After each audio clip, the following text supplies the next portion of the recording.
Israel iniciou uma incursão, ela vinha sendo anunciada e aguardada, começou nesse dia de hoje, em Gaza. Isso ocorre no mesmo momento, coincidentemente, que uma comissão de inquérito da ONU, pela primeira vez, afirma, formalmente, que os israelenses cometem genocídio naquele ponto do Oriente Médio. Reportagem de Mariana Giangiacomo. O texto conclui que Israel cometeu 4 dos 5 atos genocidas tipificados pelo direito internacional desde o início do conflito contra o Hamas. Eles incluem o assassinato de um grupo nacional étnico, racial ou religioso, causar danos físicos e mentais, impor condições de vida calculadas para provocar a destruição física total ou parcial e impor medidas destinadas a impedir nascimentos. Segundo a Comissão Internacional Independente de Inquérito da ONU, o primeiro-ministro Benjamin Netanyahu, o presidente Isaac Herzog e o ex-ministro da Defesa, Yoav Gallant, foram considerados responsáveis pelos atos. O embaixador israelense na ONU chamou o relatório de escandaloso e acusou os líderes da organização de serem servidores do Hamas. Segundo ele, o relatório é um discurso difamatório. Poucas horas antes da divulgação do texto, Israel iniciou uma ofensiva terrestre para ocupar a cidade de Gaza. O exército israelense pediu aos moradores da cidade que fujam em direção ao sul, seja de carro ou a pé, e afirmou que a incursão levará meses para ser concluída. Até o momento, a ofensiva deixou cerca de 90 pessoas mortas, segundo as autoridades palestinas. A União Europeia repudiou a ação e planeja agora aplicar sanções e suspender acordos comerciais com Israel. Netanyahu não comentou as acusações, mas disse que, caso a comunidade internacional impeça o país de comprar armas, ele mesmo irá produzi-las. So we are going to produce an independent arms industry, very powerful, very strong, that can withstand any kind of international political constraints and will provide security for the state of Israel. This is what I envision for the state. A chefia de direitos humanos da ONU apelou à comunidade internacional para que impeça a invasão, enquanto a autoridade palestina pediu pela intervenção dos Estados Unidos no assunto. O secretário de Estado americano, Marco Rubio, disse que o tempo está se esgotando para um acordo que leve ao fim da guerra. Ele classificou o estágio do conflito como crucial e pediu para que o Catar continue desempenhando um papel construtivo em busca de uma resolução que possa acabar com a guerra. Sim, deixa eu começar por você. É evidente que o que a ONU faz ou deixa de fazer pouco importa do ponto de vista das operações israelenses. Os israelenses têm isso já antes do 7 de outubro, mantido uma posição, estou sendo cauteloso na escolha das palavras, uma posição bastante refratária em relação ao que organizações multilaterais, como por exemplo a ONU, têm a dizer sobre as ações do Estado israelense. Isso é tradicional, tornou-se ainda mais acentuado. Quem poderia exercer algum tipo de controle sobre os israelenses, que é o governo americano, parece, eu queria ouvi-lo sobre isso, parece ter abandonado essa, digamos, possibilidade, se é que a considerou. Israel faz o que quer. Bom, primeiro que o governo Trump não tem controle nenhum sobre o governo Netanyahu, haja vista o ataque israelense contra o Catar. Isso é uma constatação muito óbvia que demonstra que os israelenses, o governo Netanyahu em particular, não tem limite algum. E o governo Trump não é capaz de oferecer garantias de segurança nenhuma a nenhum aliado, e especialmente a um aliado vital no Oriente Médio e a um mediador neutro no processo negociador. Segundo ponto, isso revela que qualquer mediação de paz ela não é séria, porque o proponente de um acordo de paz, o broker, são os Estados Unidos, no caso, o governo Trump, e ele não garante que um processo siga adiante. E que prova, no fundo, que o governo Netanyahu não quer um acordo de paz. Na medida em que você ataca um país neutro e ataca os negociadores, ataca a parte com a qual você pretende negociar, no fundo prova que você não quer negociação nenhuma. Você quer invadir Gaza, você quer ocupar Gaza, você quer empurrar os palestinos para o extremo sul da fronteira de Gaza e você quer criar uma situação de facto, cujo qual leve à expulsão dos palestinos para o Egito. Dani, se a gente considera as ações israelenses, a gente evidentemente supõe um plano. O plano não parece ser muito difícil de se descrever.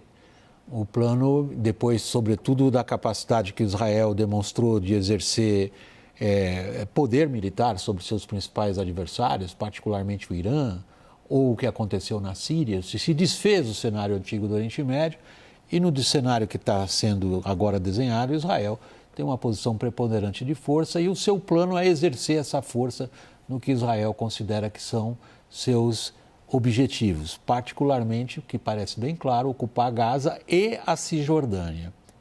Em que medida que esses planos se cruzam com os planos dos Estados Unidos para o Oriente Médio um pouco mais expandido? É uma condição muito interessante, porque Israel conseguiu no último ano um feito notável do ponto de vista geoestratégico. O bolo foi bem feito, colocado no forno, o fermento funcionou direito, o bolo cresceu. Aqui a relação com o Líbano, a relação com a Síria, a relação com o Irã. O arco da resistência hoje é um arco que não existe mais. O Irã, ele luta para ter capacidade de deterrência contra Israel e não mais uma capacidade de influência como tinha ano passado. Mas esse bolo ele pode desandar, né? Eu penso assim, o projeto é muito claro, né? O avanço de Israel foi muito impressionante do ponto de vista geopolítico, do ponto de vista do poder e da força riada na região, e que gerou um cenário muito favorável a eles. Mas o cenário em Gaza sempre foi o cenário mais complicado, em razão da natureza daquela guerra, do impacto humanitário, não vou nem chamar de guerra, mas do impacto humanitário daquele conflito e de como que ele tem que manejar a sua diplomacia pública para tentar convencer as pessoas que o que acontece ali não é um genocídio, o que acontece ali não são crimes contra a humanidade, o que acontece ali não é uma política de limpeza étnica. Então eu vejo que o maior desafio hoje para Israel é como ele vai lidar. Que eu vejo que a questão principal é esse governo não pode ficar sem uma guerra. Ele precisa de se alimentar das guerras. Ele tenta atacar o Catar numa tentativa desesperada de conseguir um feito como foi com Sayed Nasrallah no Líbano, de tentar decapitar, né, esse povo e diminuir a capacidade de decisão, enfraquecer ainda mais o Hamas. Não funcionou. E é óbvio, né, que se isso continuar dessa forma, dia 22 de setembro tem a Assembleia Geral. E aí, voltando à questão da Cisjordânia, esse tratamento, né, essa chantagem que o governo Netanyahu faz com os europeus é uma tentativa de demover França, Reino Unido, Canadá, Luxemburgo, de falar, vamos aceitar um Estado palestino. Então vejo que é um momento muito complicado, porque Israel tem a vantagem clara do poder e da força riada, mas do ponto de vista da diplomacia pública, ele começa a sofrer impactos, né, dos relatórios, impactos da opinião pública mundial pelo tamanho do problema e da catástrofe humanitária que acontece ali. Hussein, a gente é obrigado, nesse ponto da nossa conversa, a olhar para o cenário doméstico israelense. Tanto você quanto o Dani mencionaram o quanto que na figura do primeiro-ministro Benjamin Netanyahu se concentra boa parte de uma corrente política que vê nas operações militares em si a principal, digamos, fonte de benefícios político-eleitorais. Para nem falar do ponto de vista pessoal do Bibi Netanyahu. Agora, o Dani oferece um cenário de alta complexidade no qual, na argumentação dele, tem um papel relevante o que potências europeias tradicionais aliadas a Israel têm a dizer hoje sobre Israel. O cenário doméstico israelense é muito, muito, muito volátil num sentido. As maiorias são sempre muito frágeis e hoje dependem desse messianismo político, é o governo mais extremista do ponto de vista político da história de Israel. Há algo que impacte nesse extremismo do governo israelense? Bom, acho que Netanyahu está jogando, talvez, ou provavelmente, uma cartada preciosa nessa invasão a Gaza e na escalada na Cisjordânia. Na escalada à Cisjordânia, ao reiterar de que não haverá Estado palestino, ele joga para uma plateia interna muito significativa, especialmente no campo da extrema-direita e no campo religioso, de que o Estado palestino já se tornou inviável, não só no discurso, como na prática, ao permitir o alargamento da construção de mais assentamentos. Tá?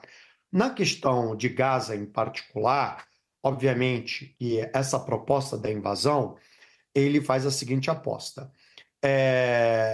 Talvez na esperança de tentar resgatar os reféns. Se ele resgata os reféns, ele acredita que eles estão localizados na cidade de Gaza, dentro da faixa de Gaza, ou seja, na capital da faixa de Gaza, ele conseguiria sair como herói diante do público israelense, e isso fortaleceria suas chances para manter a coalizão, ou, na hipótese de uma eleição, ele permaneceria na condição de primeiro-ministro.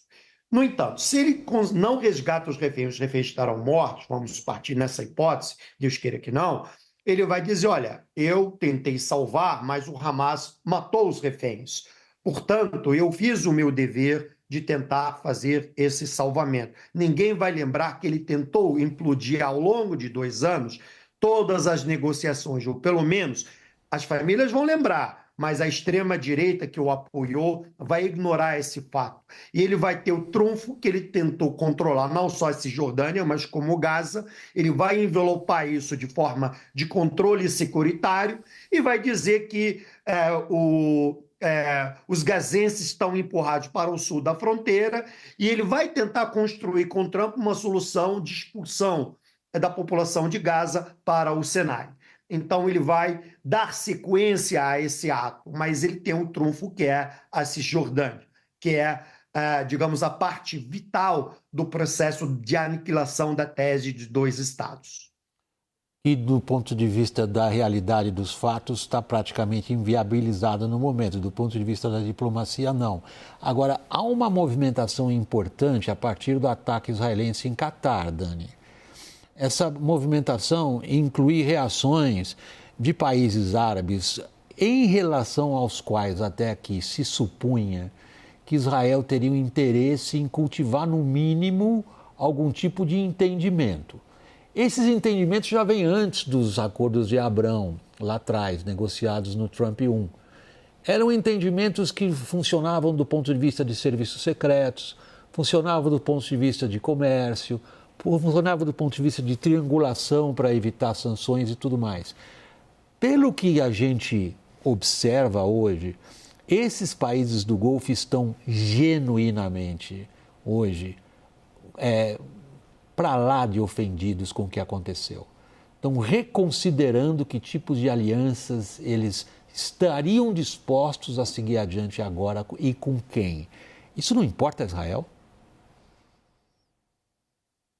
Eu acredito que sim. Mesmo os tempos mostrando que Israel gosta de manter guerra com seus vizinhos, os árabes ricos e que têm problemas incomuns, né, com Israel, principalmente com não vou falar nem o xiismo, né, mas com o Irã, que é uma força relevante,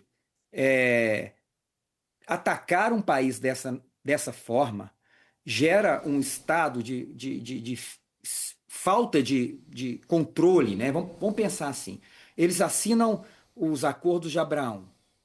O princípio básico, né, do direito internacional é o pacto sunt servanda, de que as promessas serão cumpridas, né, pela boa vontade das partes. Se o país que tem a maior base americana no Oriente Médio, que é o Catar, se o país que se oferece como mediador numa condição super complexa, como é a condição do conflito Hamas e Israel, se ele é atacado a partir dos F-35 israelenses, que tipo de confiança Kuwait, que tipo de confiança, né, os demais países da região podem ter com Israel? Nós temos que lembrar que quando os Emirados Árabes Unidos assinaram os acordos de Abraão, o pano de fundo foi o seguinte: nós recebemos uma indicação, vou falar promessa, de que Israel não irá anexar a Cisjordânia. Isso é um movimento para impedir a anexação da Cisjordânia.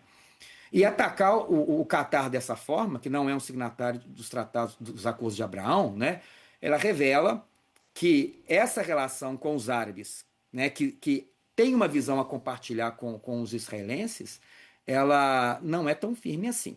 E para Israel, eu acho que é um movimento muito negativo, porque o eixo conservador, que é formado por Egito, Arábia Saudita, Jordânia e os países do Golfo, eles também podem ser atacados. A própria mensagem do Al-Sisi para os Estados Unidos é de que nós não toleraremos nenhum tipo de assassinato às escuras ou à luz do dia no Egito. A resposta vai ser uma catástrofe. Então eu vejo que é um movimento muito ruim. E o problema é que Israel transforma, né, esse governo israelense transforma Israel, como disse o próprio Haaretz, né, em uma Esparta, em um estado de guerra. Né? Não é um estado tecnológico, mas é um estado baseado em Esparta, em guerra. E não sei se isso para o futuro, né, de um país pequeno como Israel, dependente do ponto de vista militar, econômico como é Israel, se essa é uma saída sustentável para os próximos anos ou décadas para o Estado israelense. O Dani foi às citações literárias clássicas, né? Esparta é a Guerra do Peloponeso, ano 400 a.C. A ideia de que a existência do Estado se justifica apenas pela belicosidade dos seus participantes, não importa o sistema político.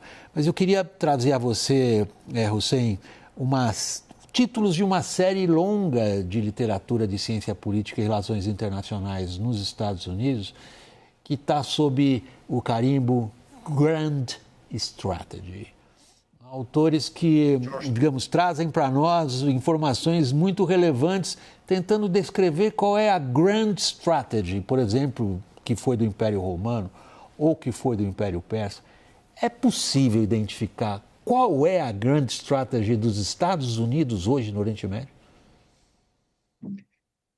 Bom, existem duas linhas dessa Grand Strategy. Só peço desculpas porque isso aí é uma pergunta acadêmica quase, mas eu só tenho 2 minutos. É bom avisar. Eu vejo duas linhas de forma sucinta. O governo Trump não tem uma grand strategy no estilo do George Kennan, digamos, sofisticada, e tampouco ele tem um chanceler como Henry Kissinger. O Marco Rubio está muito distante de ser um Henry Kissinger da vida, certo? Nossa. Então, e a política externa do governo Trump não é tão sofisticada assim. Então, vamos lá. Uma linha de sua grand strategy, entre aspas, é drenar recursos o máximo possível dos países do Golfo, como ele fez em sua visita à Arábia Saudita, aos Emirados Árabes e ao Catar. É ganhar um avião, é atrair investimento naquilo que interessa a ele anunciar esses investimentos.